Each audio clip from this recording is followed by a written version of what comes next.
Bless the Lord, my soul, oh my soul, worship His holy name. Sing like never before, oh my soul, I worship Your holy name.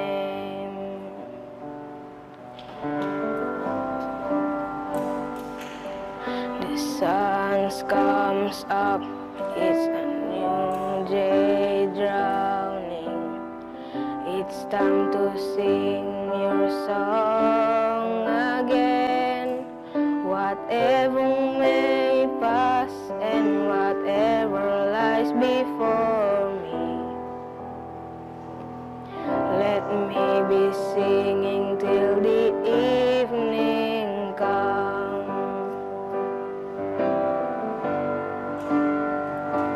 Bless the Lord, oh my soul, oh my soul, worship His holy name. Sings like never before, oh my soul, I worship Your holy name.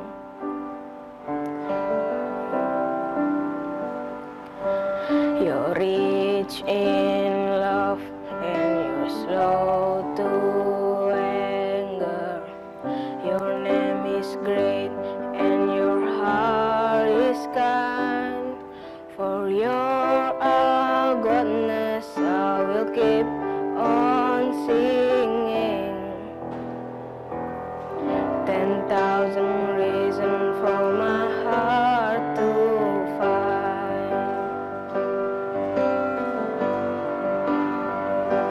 Bless the Lord, my soul, oh my soul, and worship His holy name. Sing like never before, oh my soul, I worship Your holy name. Bless the Lord, oh my soul, oh my soul, and worship His holy name. Sings like never before, oh my soul, I worship Your holy name. Oh yes, I worship Your holy name. Oh, I will worship Your holy name.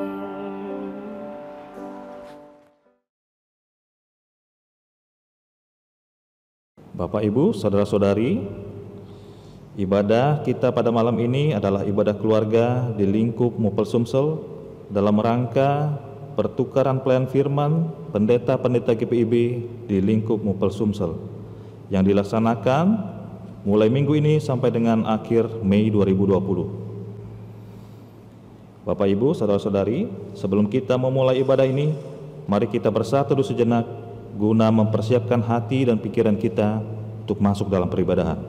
Kita bersatu teduh.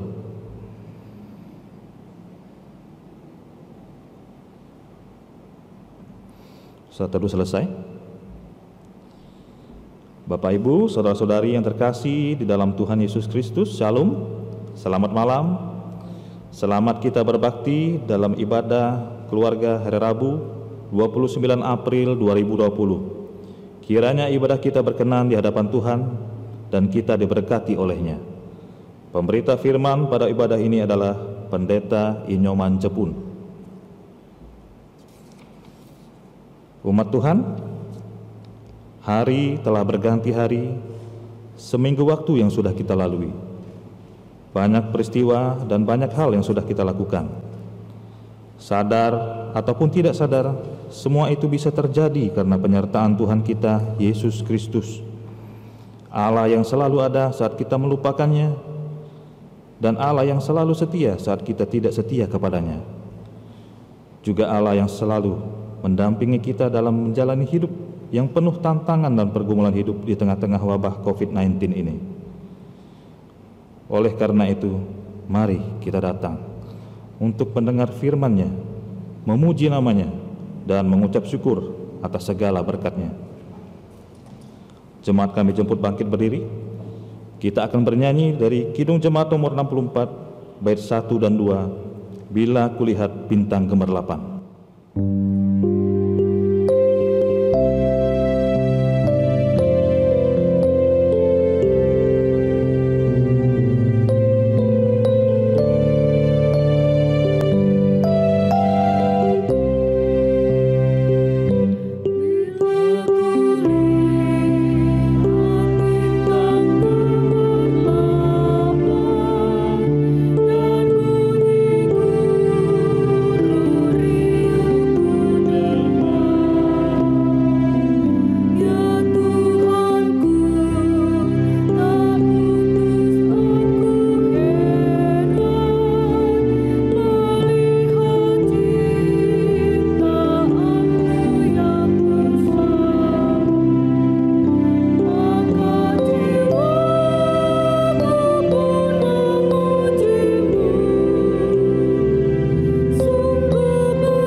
Bersatu dalam doa. Kita berdoa. Ya Tuhan, begitu berat pergumulan di tengah pandemi COVID-19 yang dampaknya menghantam seluruh lini pada saat ini. Kami mesti berjuang dengan sungguh untuk tetap terus bertahan. Kami mengakui akan kelemahan dan kerapuhan kami. Namun dalam suasana yang tidak menentu dan tidak pasti saat ini, kami justru melihat cinta Allah yang pasti, yang menaungi dan memelihara kami. Kami pun tetap Tuhan mampukan untuk beribadah kepadamu, ya Khalik Pencipta, walau tidak lagi dalam gedung gereja. Olehnya ya Tuhan, berkati peribadahan yang merupakan bakti dan perwujudan syukur kami ini, dan biarlah hanya nama Tuhan sajalah yang ditinggikan dan dimuliakan. Terpuji dan termulialah nama-Mu ya Yesus Kristus Tuhan kami dari awal hingga kekal. Amin. Jemaat dipersilakan duduk. Kita akan bernyanyi dari Kidung Jemaat nomor 14 bait 1 dan 3, Muliakan Tuhan Allah.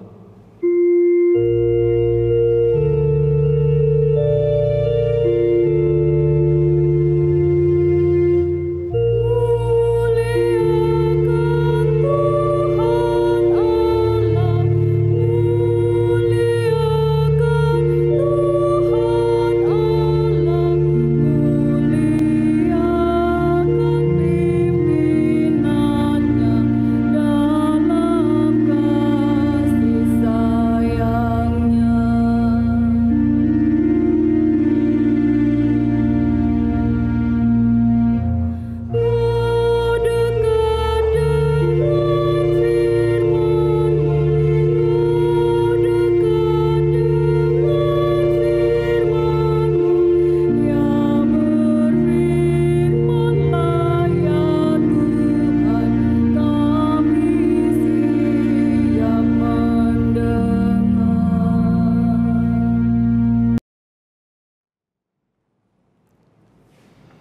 Bapak Ibu Saudara, sebelum kita membaca dan merenungkan firman Tuhan, mari kita berdoa. Kami bersyukur untuk kasih dan setia-Mu Bapa dalam seluruh hidup yang Tuhan anugerahkan di sepanjang pekan berjalan ini. Dan sekarang kami mau mendengarkan firman-Mu, berkatilah kami, agar kami boleh memahami dan mengerti dan mengerjakan dalam hidup beriman kami. Demi Yesus Kristus firman yang hidup, kami berdoa. Amin. Saudara, mari berdiri untuk mendengarkan firman Tuhan yang dibaca dari Alkitab. Yehezkiel pasal 37 ayat 24 hingga ayatnya yang ke-28. Yehezkiel pasal 37 ayat 24 hingga ayat yang ke-28 yang berbunyi demikian. Maka hambaku Daud akan menjadi rajanya, dan mereka semuanya akan mempunyai satu gembala. Mereka akan hidup menurut peraturan-peraturanku dan melakukan ketetapan-ketetapanku dengan setia. Mereka akan tinggal di tanah yang kuberikan kepada hambaku Yakub, di mana nenek moyang mereka tinggal. Ya, mereka, anak-anak mereka maupun cucu cicit mereka akan tinggal di sana untuk selama-lamanya. Dan hambaku Daud menjadi raja untuk selama-lamanya. Aku akan mengadakan perjanjian damai untuk mereka, dan itu akan menjadi perjanjian yang kekal dengan mereka.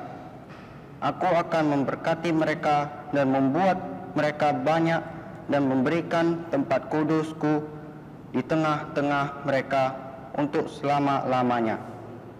Tempat kediamanku pun akan ada pada mereka, dan aku akan menjadi Allah mereka, dan mereka akan menjadi umatku.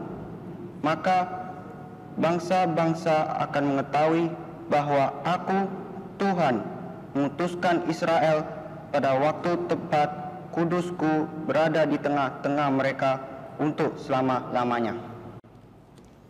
Demikianlah firman Tuhan, terpujilah Kristus. Haleluya.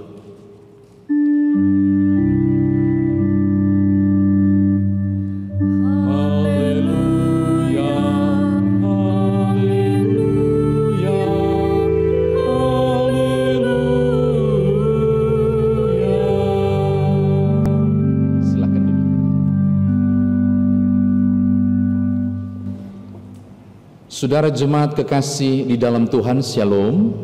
Yehezkiel 37 ayat 24 hingga ayat yang ke-28 ada beberapa hal yang saya rindu sampaikan kepada saudara. Yang pertama, dari bahasa Ibrani Yehezkiel.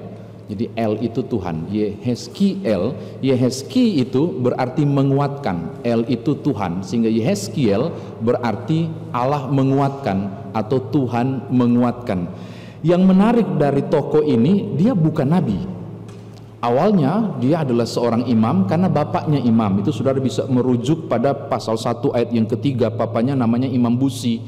Nah, hal kedua yang menarik lagi dari dia ikut rombongan pembuangan. Dia dibuang bersama dengan rombongan Raja Yoyakim tahun 597 sebelum Masehi. Lalu pada usia 30 tahun dia dipanggil oleh Tuhan menjadi nabi dan kisah, saya menggunakan kata yang sedikit kasar kalau perlu karena di tengah pembuangan agak galak nabi ini, berkoar-koar tentang faktor sisa yang masih ada di sana. Waktu itu belum runtuh tembok Yeriko, Bethlehem belum hancur, Yerusalem belum hancur, tapi sudah ada orang yang dibuang. Dia teriak-teriak tentang bagaimana kalian harus bertobat biar nggak hancur. Tapi kan tidak, kepala batu ini umat, sehingga kita menemukan di tahun 586 sebelum Masehi, betul Nebukadnezar kasih hancur hingga rata dengan tanah itu Yehuda. Yerusalem nggak tersisa, bait Allah hancur, tembok roboh, tidak ada yang sisa. Jadi nabi ini nabi yang luar biasa. Tetapi ketika di pasal 6 dia bicara tentang penghukuman, nah hari Minggu kemarin pasal 36 ayat 1 sampai 7 dia bicara hal yang lain, yaitu pembaharuan. Nah hari Rabu ini di tengah mereka lagi hancur secara moral, mereka mengalami kesulitan yang luar biasa di masa pembuangan, mereka tidak semangat secara mental. Tiba-tiba Yehezkiel menyampaikan hal yang luar biasa di pasal 37 ayat 24 sampai ayat yang ke-28. Nah, Bapak Ibu kekasih dalam Tuhan, kalau pasal 36 pembaharuan fisik, pasal 37 ayat 24 sampai 28 bagusnya dari ayat yang ke-15 tolong baca. Saudara akan terkejut, mengapa? Karena janjinya aneh. Bapak Ibu kalau baca Alkitab, Bapak Ibu harus baca dengan pertanyaan-pertanyaan, betul nggak sih? Contoh teks ini, ketika Bapak Ibu baca Yehezkiel pasal 37 ayat 20 yang tidak dibaca tadi karena SBU hanya ayat 24 sampai, tapi baca ayat 20 sampai 28, Bapak Ibu harusnya kaget.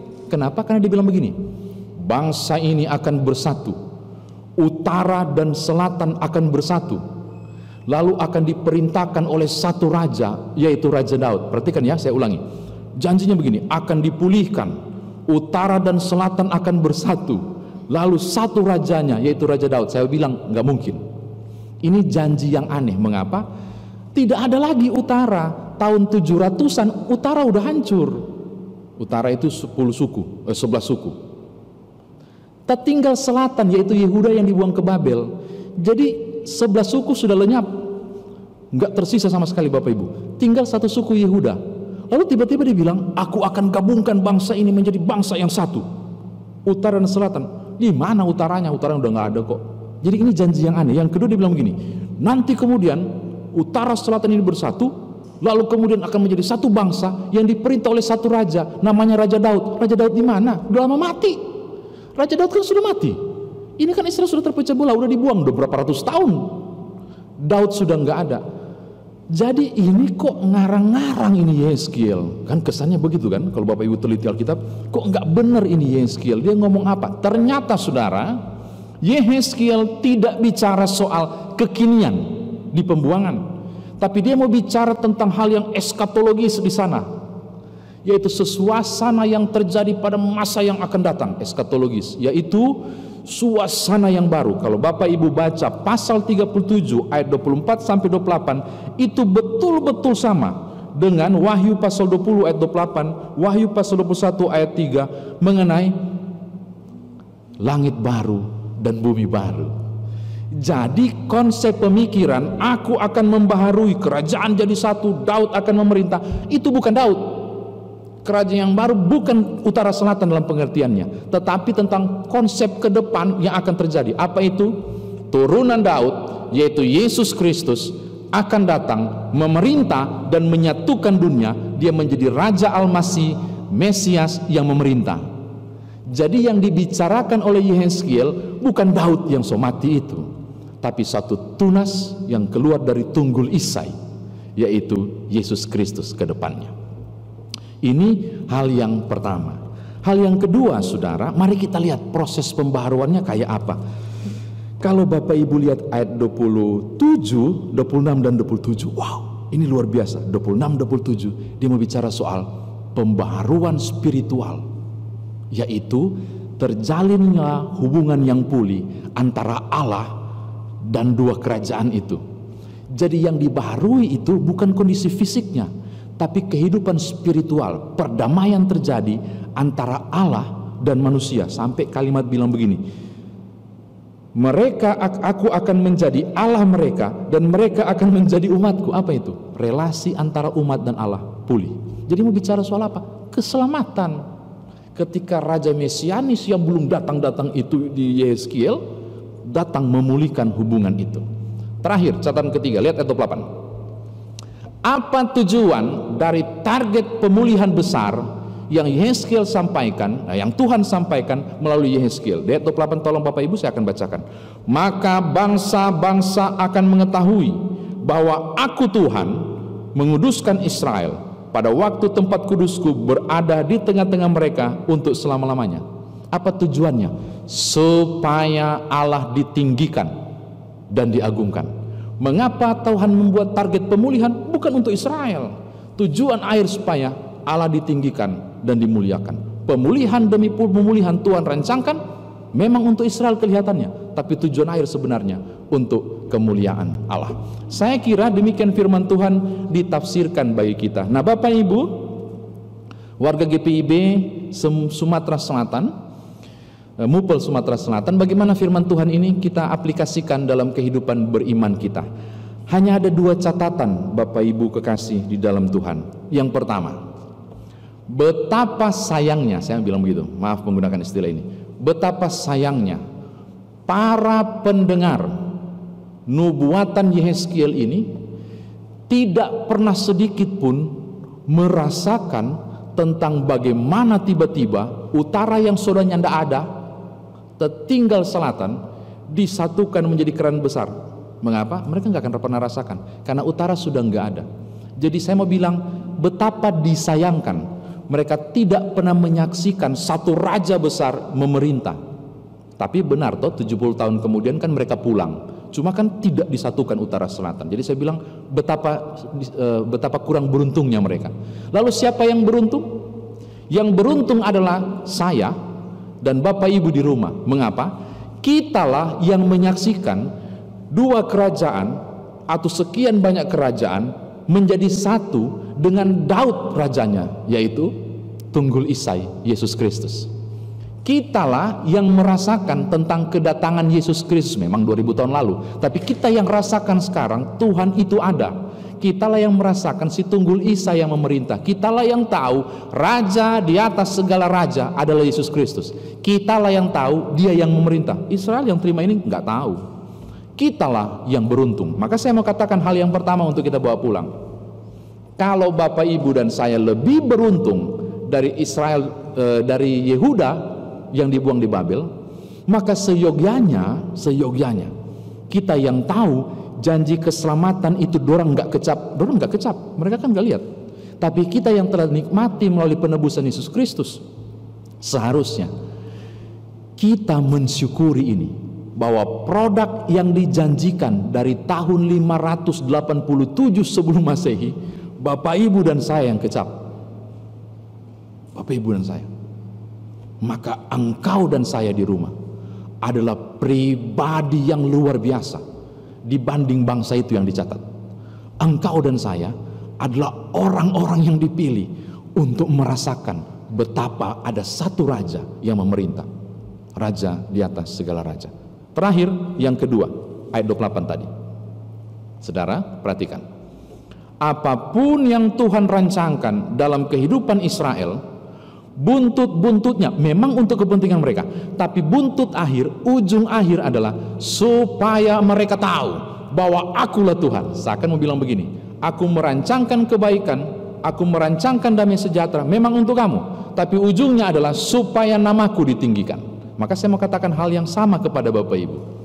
Ketika engkau menikmati rancangan Tuhan yang baik dalam hidup saudara, apapun bentuknya, ingat baik-baik, di tiap perjalanan itu Tuhanlah yang harus ditinggikan. Biar mereka tahu bahwa akulah Tuhan, akulah Tuhan. Seakan mau bilang begini, apapun yang saudara alami, Tuhan targetkan hidupmu menjadi kemuliaan Allah. Maksudnya begini Bapak Ibu, carilah sesuatu dalam hidup saudara yang dengan perbuatan itu Tuhan ditinggikan. Saya selalu berpikir dan membenarkan apa yang teman-teman tulis beberapa sahabat di Facebook maupun WA. Sekarang kan kalau aduh kok lagi pilek ya, dulu kan kita senang banget lebay untuk bikin status, batuk pun kita tulis. Tapi sekarang kan tidak ada satu orang pun yang pasang status di Facebook batuk. Nanti baju astronot datang jemput bawa kita ke rumah sakit. Udah nggak mudah kan? Saya bilang begini, nggak mudah loh di kondisi COVID-19, di physical distance ini, saudara mampu untuk membuat sesuatu gebrakan yang besar dan baik supaya Tuhan ditinggikan. Nggak mudah kan? Karena target akhir adalah apapun yang dikerjakan dan dialami umat adalah Tuhan ditinggikan. Maka saya bilang, buatlah sesuatu di kondisi ini Tuhan bisa ditinggikan.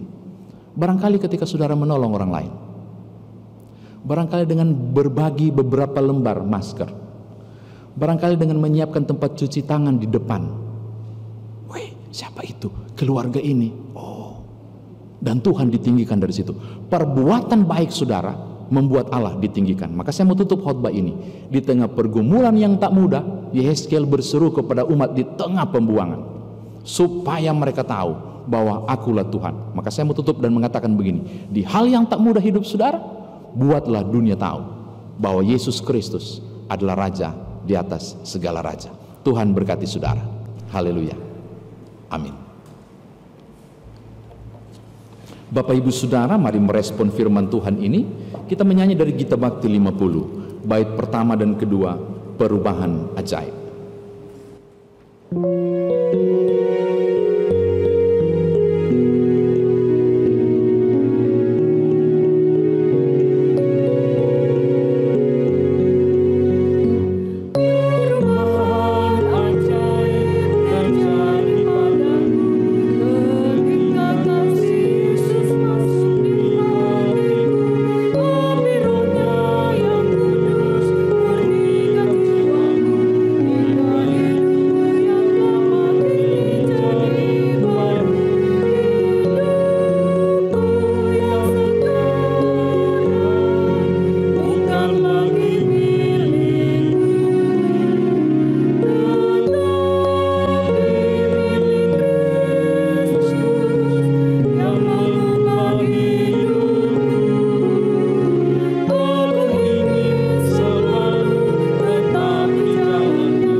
Bapak Ibu Saudara, mari kita satukan hati untuk masuk dalam doa syafaat.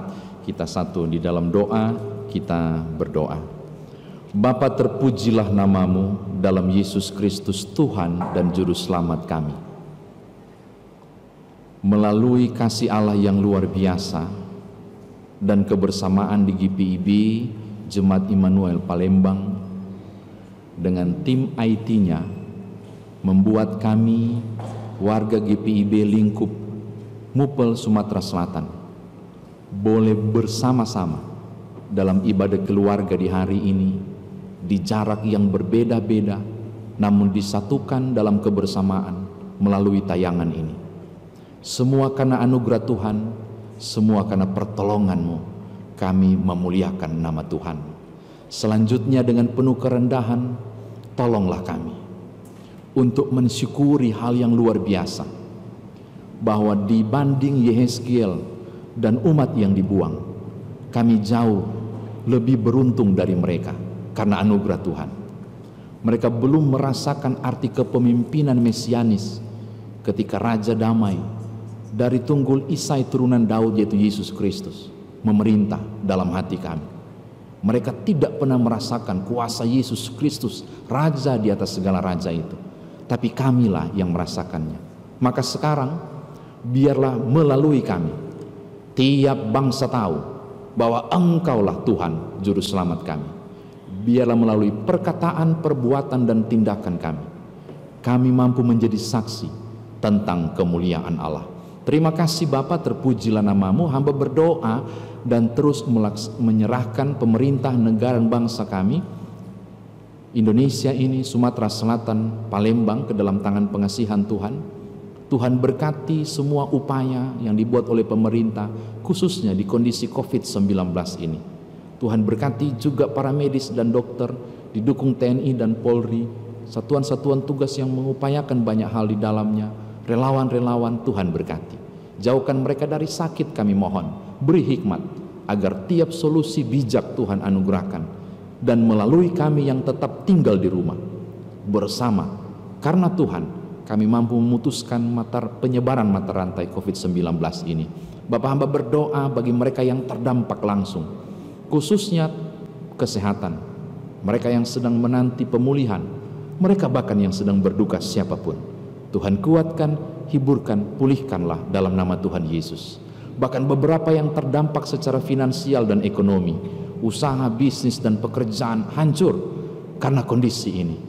Bapa, bersama dengan umat-Mu yang tertunduk saat ini, kami mohon dalam nama Tuhan Yesus, bukalah tingkap berkat-Mu. Tolonglah tiap kami, pulihkanlah negeri ini, juga kehidupan ekonomi bangsa ini, supaya karena Tuhan kami boleh menyaksikan kemuliaan-Mu dan menceritakan tentang Engkau yang besar, yang terlibat dalam berbagai proses kehidupan kami, bukan saja saat kami senang, maupun di tengah kesusahan kami. Akhirnya hamba berdoa dan menyerahkan GPIB Jemaat Immanuel Palembang ke dalam tangan pengasihan Tuhan, bersama dengan semua yang telah memfasilitasi pelaksanaan ibadah ini. Tuhan berkatilah, biarlah melalui kehidupan pelayanan gereja Tuhan ini, nama Tuhan juga ditinggikan dan dimuliakan. Berkati semua yang telah mengisi kegiatan ibadah ini, yang terlibat di dalamnya, pemandu lagu, pembaca firman Tuhan, liturgos. Tuhan berkati. Ingatkanlah kepada kami, termasuk para tim IT, bekerja untuk Tuhan. Ternyata jerih payah kami tidaklah sia-sia. Terpujilah nama-Mu. Ini doa kami demi Tuhan Yesus Kristus yang mengajar kami berdoa bersama-sama. Bapa kami yang di sorga, dikuduskanlah nama-Mu. Datanglah kerajaan-Mu. Jadilah kehendak-Mu di bumi seperti di sorga. Berikanlah kami pada hari ini makanan kami yang secukupnya, dan ampunilah kami akan kesalahan kami, seperti kami juga mengampuni orang yang bersalah kepada kami. Dan jangan membawa kami ke dalam pencobaan, tapi lepaskanlah kami daripada yang jahat.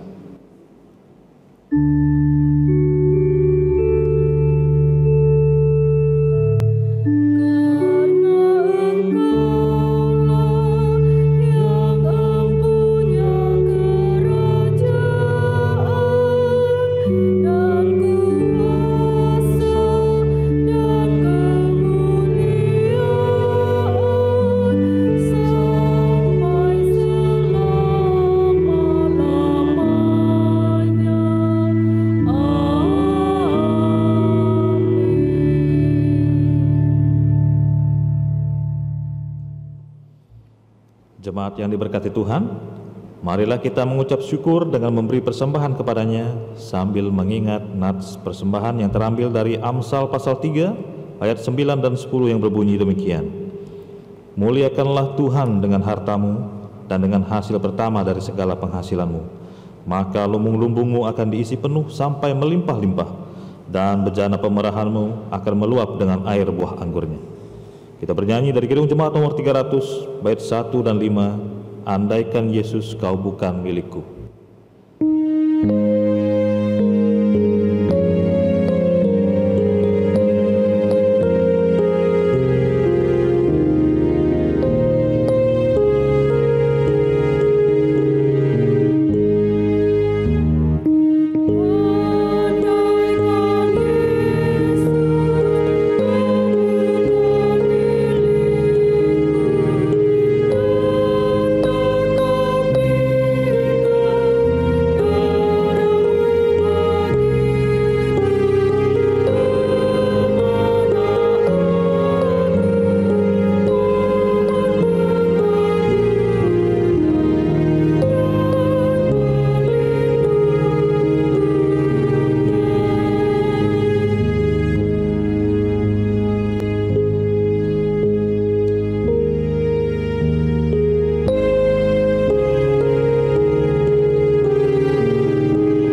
Jemaat, marilah berdiri untuk menyerahkan persembahan syukur ini kepada Tuhan dalam doa syukur secara berbalasan.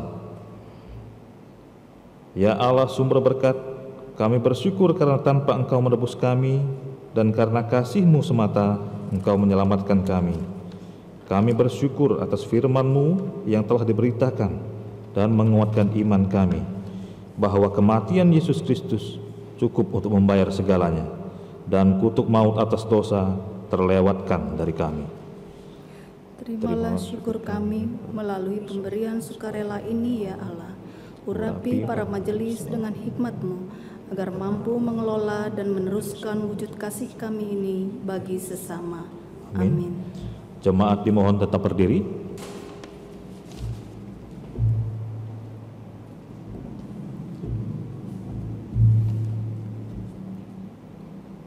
Bapak Ibu Saudara, ibadah kita saat ini merupakan perayaan ritual atas perbuatan Tuhan yang menyelamatkan seisi dunia. Untuk itu, berdirilah teguh dan beritakanlah kabar baik tentang keselamatan yang telah Allah lakukan dalam kehidupan saudara sehari-hari sebagai penghayatan aktual iman saudara. Kiranya Jemaat 410 bait pertama dan kedua, tenanglah kini hatiku.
Saudara umat Tuhan, angkatlah hati dan arahkanlah pikiranmu kepada Tuhan, serta terimalah berkat-Nya.